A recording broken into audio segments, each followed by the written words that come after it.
रामगोपाल शर्मा, हिंदी प्रवक्ता, सरस्वती शिशु मंदिर inter college Keshav Puri. Online शिक्षण में सभी भैया बहनों का हार्दिक अभिनंदन। मैं आज आपको तुलसीदास जी द्वारा रचित कवितावली में से लंका दहन शीर्षक का पठन कराऊंगा पहले, उसके बाद उसकी व्याख्या करूंगा। परंतु उससे पहले तुलसीदास जी के विषय में जान लेना अति आवश्यक है। भारतीय संस्कृति के उन्नायक, लोकनायक गोस्वामी तुलसीदास जी के जीवन चरित्र के संबंध में प्रमाणिक सामग्री अभी तक उपलब्ध नहीं है। कुछ विद्वानों का मत है कि इनका जन्म 1554 संवत में हुआ। दूसरे विद्वान कहते हैं कि इनका जन्म 1583 संवत में हुआ। अधिकतर विद्वानों का मत है कि तुलसीदास जी का जन्म 1589 संवत में हुआ, यानी 1532 ईस्वी में। विश्वस्त सूत्रों से ये परिलक्षित होता है कि तुलसीदास जी का जन्म 1589 संवत यानी 1532 ईस्वी में भाद्रपद की शुक्ल पक्ष एकादशी में हुआ था। अब इनके जन्म के विषय में भी 3 मत हैं। पहला मत उत्तर प्रदेश के बांदा जिले राजापुर ग्राम में माना जाता है। दूसरा मत एटा के शोरों में, और तीसरा गोडा का ब्रहा क्षेत्र। परंतु अधिकतर विद्वानों का मत है कि तुलसीदास का जन्म बांदा के राजापुर ग्राम में हुआ। तुलसीदास सर्वोपरि ब्राह्मण परिवार में उत्पन्न हुए। इनके माता का नाम हुलसी और पिता का नाम आत्माराम दुबे था। कहते हैं इनके जन्म के कुछ समय पश्चात इनकी माता का देहांत हो गया और अमुक क्षण में, यानी अशुभ मुहूर्त में जन्म होने के कारण इनके पिता ने इनका त्याग कर दिया। कहते हैं कि इनके जन्म के समय इनके मुंह में 32 दांत थे। घर से निकाले जाने के बाद तुलसीदास जी अनाथ बालक की तरह इधर उधर घूमने लगे। कुछ समय पश्चात ये संत नरहरिदास के संपर्क में आए और वे उन्हें अनेक स्थानों पर ले गए। कुछ समय पश्चात तुलसीदास जी को काशी के शेष सनातन विद्वान से इनका परिचय हुआ और इन्होंने 15 वर्षों तक वेद, शास्त्र, दर्शन, पुराण आदि का अध्ययन किया। उसी समय एक ब्राह्मण कन्या रत्नावली के साथ इनका विवाह हुआ। कहते हैं रत्नावली अत्यंत सुंदर थी और तुलसीदास जी उनसे असीम स्नेह रखते थे। कहते हैं एक बार रत्नावली अपने मायके चली गई और तुलसीदास जी उनके पीछे पीछे मायके पहुंच गए। इनकी पत्नी ने इन्हें तुरंत अपने पास देखा तो उन्हें लताड़ लगाई कि लाज न लागत आपको दोरई आयऊ साथ, धिक धिक ऐसे प्रेम को कहाँ कहो मैं नाथ। अस्थि चर्म में दे मम दे तामे ऐसी प्रीत, तासे जो हर राम में होती न तो भवतीत। इस लतार से तुलसीदास जी का मन विरक्त हो गया और वो सन्यासी हो गए। 20 वर्षों तक लगातार इन्होंने भारत का भ्रमण किया और अनेक स्थानों पर ये घूमते रहे, समाज का परिलक्ष्य किया। समाज के अनेक वर्गों में जो त्राही त्राही मची हुई थी वो सब इन्होंने महसूस किया और ये अयोध्या, चित्रकूट और इनका अधिकतर समय काशी में व्यतीत हुआ। कहते हैं जब तुलसीदास जी का जन्म हुआ उस समय हिंदू जाति धार्मिक, सामाजिक और राजनीतिक अधोगति में थी। हिंदू धर्म आत्मसम्मान यमनों द्वारा कुचला जा रहा था। ऐसी स्थिति में तुलसीदास जी ने श्री राम को लोक रक्षक के रूप में प्रयुक्त किया, प्रस्तुत किया। उन्होंने राम के शांति, सौंदर्य, समन्वयक रूप को प्रस्तुत करते हुए एक ऐसे उत्तम कोटि के ग्रंथ की रचना की जिसे हम सब लोग रामचरितमानस के रूप में मानते हैं। इसके अलावा तुलसीदास जी प्रकांड विद्वान थे, भाषा के प्रकांड विद्वान थे। इन्होंने उस समय की प्रचलित अवधी और ब्रज दोनों भाषाओं में रचना की। कहते हैं इनकी 37 रचनाएँ हैं, परंतु उनमें से कुछ ही 12 के लगभग रचनाएँ उपलब्ध हैं, जिनमें रामचरितमानस, गीतावली, दोहावली, कवितावली, कृष्ण गीतावली, जानकी मंगल, पार्वती मंगल, रामललाच्छु, वैराग्य संदीपनी, वैरव्य रामायण आदि प्रमुख हैं। तुलसीदास जी ने उस समय की प्रचलित सभी शैलियों में काव्य रचना की। इनके रसों में अधिकतर शांत और श्रृंगार रस का प्रयोग मिलता है, परंतु लगभग अन्य रसों में भी इन्होंने काव्य रचना की। अलंकारों में उत्प्रेक्षा, अनुप्रास आदि सभी अलंकारों का प्रयोग किया। अपने समय के लोकनायक कवि रहे। इनके विषय में कहा जाता है कि सूर शशि तुलसी रवि उद्गन केशव दास, अब के कवि खद्योत सम जहाँ तहाँ कृत प्रकाश। काशी में ही रहते हुए इनकी मृत्यु हुई। इनकी मृत्यु के विषय में एक दोहा प्रचलित है, संवत 1680 असी गंग के तीर, सावन शुक्ला सप्तमी तुलसी तजो शरीर।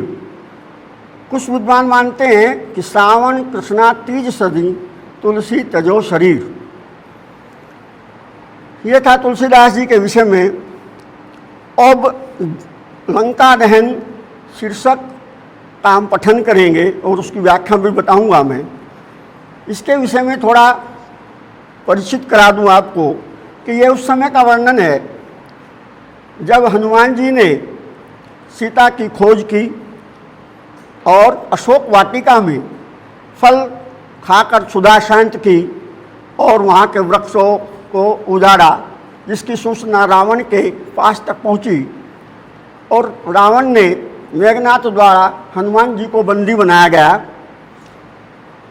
ये तय हुआ कि इसे मृत्यु दंड दिया जाए, परंतु सभासदों के कहने पर उन्होंने उनकी पूंछ में आग लगाने का आदेश दिया। हनुमान जी ने अपनी पूंछ का विस्तार किया, अनेक वस्त्र उस पर लपेटे गए और उसमें आग लगा दी गई। पहला पद्यांश आपका यहीं से प्रारंभ है। पहले मैं इसका पठन करूंगा, फिर व्याख्या समझाऊंगा। बालधि विशाल विकराल ज्वाल जाल मानो, लंक लीलिबे को काल रस ना पसारी है। कैदो व्योम बीथिका भरे हैं भूरी, धूम केतु वीर रस वीर तरवारी सी उघारी है। तुलसी सुरेश चाप कैंधो दाम निकलाप, केंधो चली मेरु ते कृषानु सरी भारी है। देखे जातु धानी अकुलानी कहे, काननी उजारो अब नगर प्रजारी है। व्याख्या। बालधि, बालधि कहते हैं पूंछ। विकराल, ज्वाल जाल, आग के लपटों का समूह। व्योम लिलिबे, निगलना। व्योम बीथिका, आकाश गंगा। कहते हैं हनुमान जी कि विशाल पूंछ से निकलने वाली भयंकर आग की लपटों के समूह से ऐसा प्रतीत होता है माने लंका को निगलने, लिलिबे निगलने के लिए काल ने अपनी जिह्वा को पसार दिया हो, फैला दिया हो। कैंधो व्योम बीथिका, व्योम बीथिका कहते हैं आकाश गंगा। कहते आकाश गंगा में धूमकेतु कहते हैं उच्छल तारा। ऐसा लगता है कि आकाश गंगा उच्छल तारों से भरी हुई है।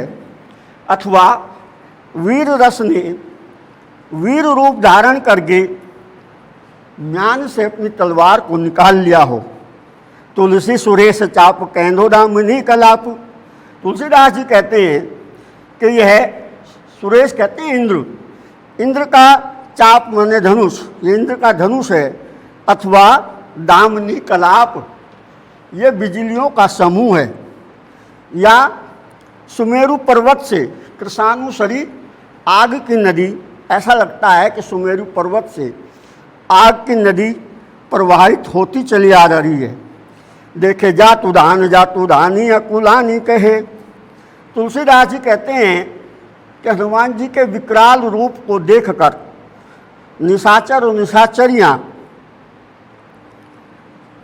व्याकुल हो कर कहते हैं कि इस वानर ने पहले अशोक वाटिका उजाड़ी और अब यह नगर को प्रजारी यानी जला रहा है।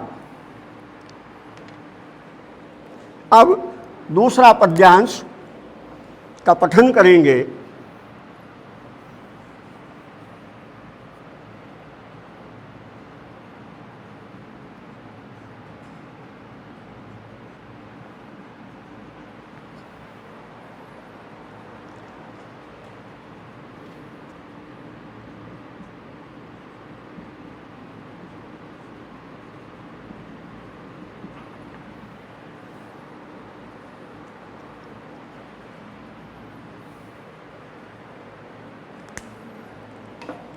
द्वितीय पद्यांश है।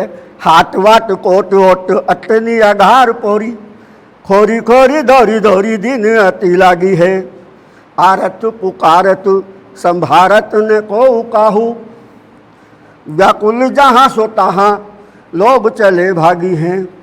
बालधि फिरावे बार बार जहरावे झरे।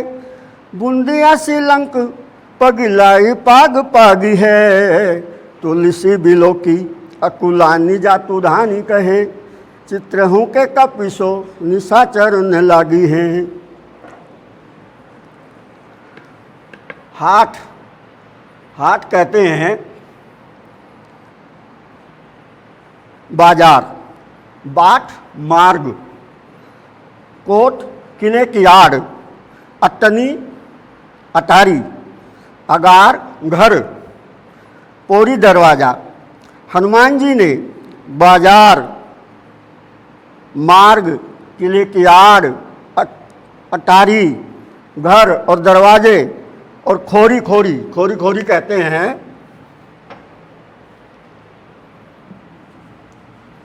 गली गली।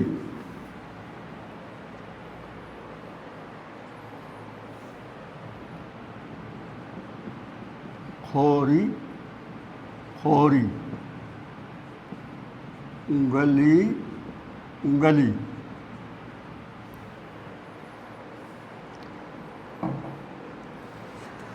हनुमान जी ने बाजार, मार्ग, किले की आड़, अटारी, घर और दरवाजे और गली गली में दौड़ दौड़ कर भयंकर अग्नि की लपटें फैला दी। आरत पुकारत संभारत न को कहू। सब लोग चिल्लाते हैं, चिल्ला रहे हैं, व्याकुल हो रहे हैं और कोई किसी को संभालता हुआ नहीं दिख रहा है। व्याकुल जहाँ सो तहाँ लोग चले भागी। सभी लोग व्याकुल होकर इधर उधर भाग रहे हैं। बाल दी फिरावे बार, हनुमान जी अपनी पूंछ को घुमाकर बार बार झाड़ रहे हैं और ऐसा लगता है कि जो उनसे चिंगारियां उठ रही हैं वो बूंदियों की भांति झड़ रही हैं और ऐसा लगता है मानो लंक पिघलाई पाग पागी, कि लंका को पिघला कर चाशनी में बूंदों को पाग दिया गया है। तुलसीदास जी कहते हैं कि यह देखकर व्याकुल होकर निशाचरी कहती हैं कि भविष्य में कोई राक्षस चित्र में बने हुए वानर को देखकर भी छेड़ने का साहस नहीं करेगा। अब पद्यांश 3 का पठन करेंगे।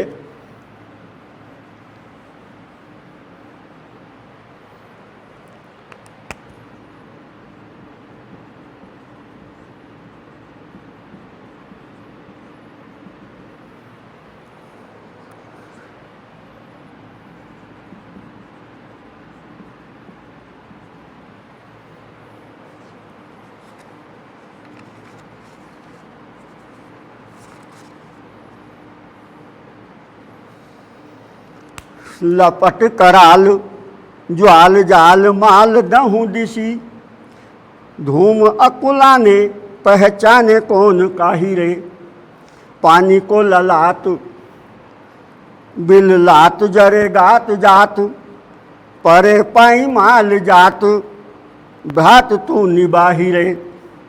प्रिया तू पराही नाथ नाथ तू पराही बाप, बाप तू पराही पूत पूत तू पराही रे। तुलसी बिलो की लोग व्याकुल बिहाल कहें, ले ही 10 शीस अब 20 चख चाही रे। दहूँ दिशी, 10 दिशाओं में ज्वाल जाल माल, ज्वाल जाल माल आग की लपटों का समूह।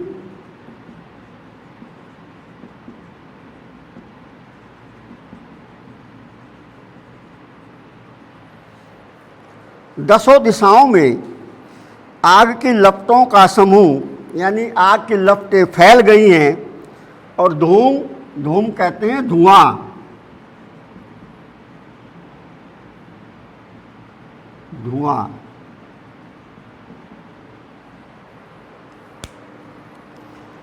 हनुमान जी की पूंछ से अग्नि की लपटें 10 दिशाओं में फैल गई हैं और धूम अकुलाने पहचाने कौन काहे रे। सब लोग धुएं से व्याकुल हो रहे हैं और कोई किसी को पहचानने की स्थिति में नहीं है। यानी धुआं जब प्रबल होता है तो आंखें बंद हो जाती हैं और आंखें बंद होने में कोई किसी को पहचानता नहीं है। पानी को ललाट, ललाट कहते हैं ललायित, ललाट लालायित।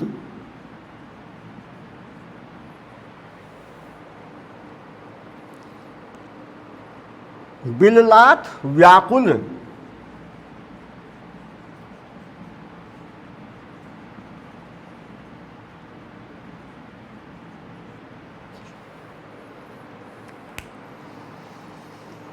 लोग पानी को ललायित हो रहे हैं और व्याकुल हो रहे हैं। जरे गात जात, शरीर गात माने शरीर, शरीर जल रहा है। परे पाई माल जात, पाई माल कहते हैं नष्ट होना।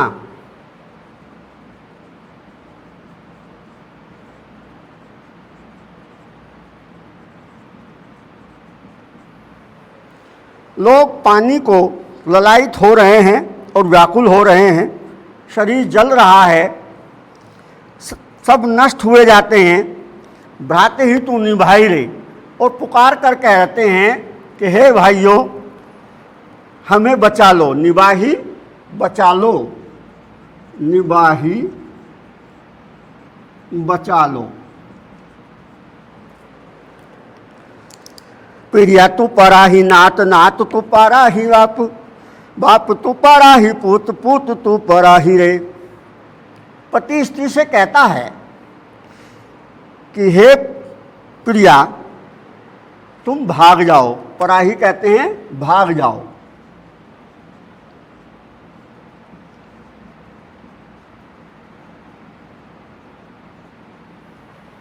पति स्त्री से कहता है कि हे प्रिया तुम भाग जाओ।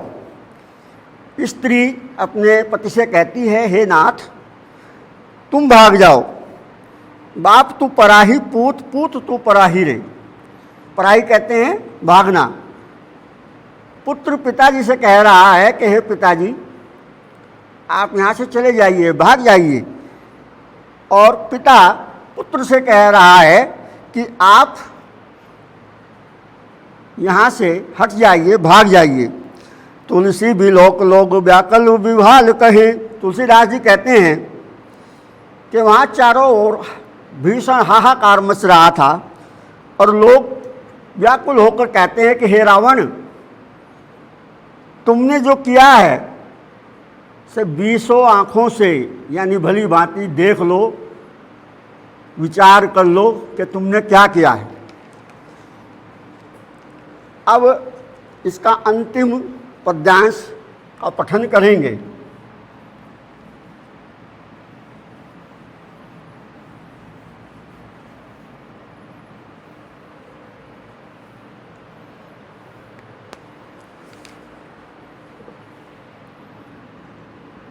बीथिका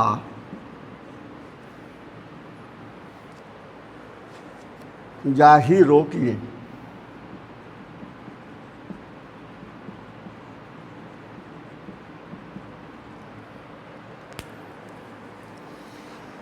बीथिका कहते हैं गली।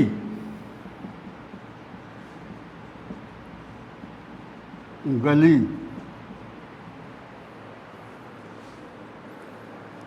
अटनी अट्टालिका।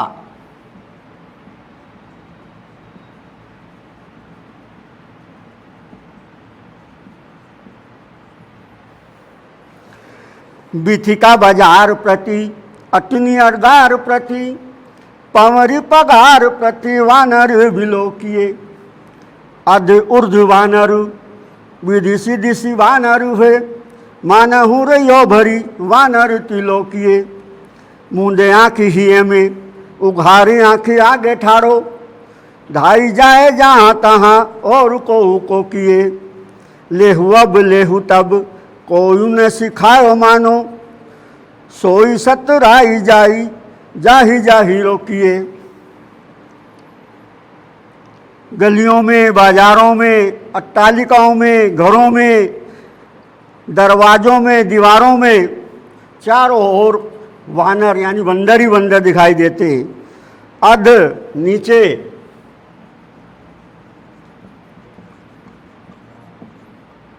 ऊर्ध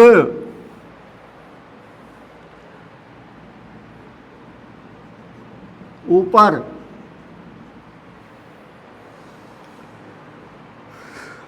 नीचे, ऊपर, दिशा में, विदिशा में चारों ओर वानर ही वानर दिखाई देते हैं। मानो रहियो भरी वानर त्रिलोकी। ऐसा अनुभव होता है कि मानो तीनों लोकों में वानर ही वानर भर गए हों। मूंदी आँखी हिये में, हिये कहते हैं हृदय।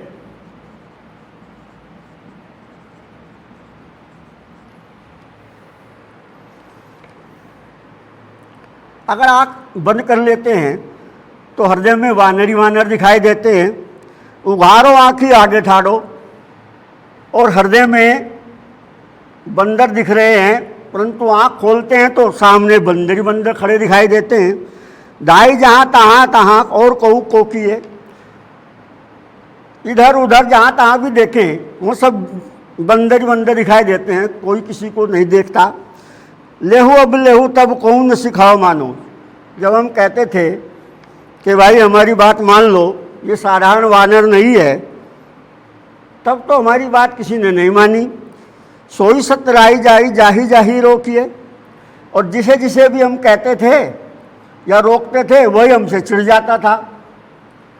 कहने का मतलब ये है कि हम ये बता रहे थे ये साधारण वानर नहीं है, ये राम का दूत है। अब देखिए इसका दुष्परिणाम आपके सामने है। प्रिय भैया बहनों, आज हमने तुलसीदास जी के विषय में जाना और लंका दहन का पठन किया और उसका व्याख्या की। अगले सत्र में गीतावली का पठन करेंगे और उसकी व्याख्या करेंगे। धन्यवाद।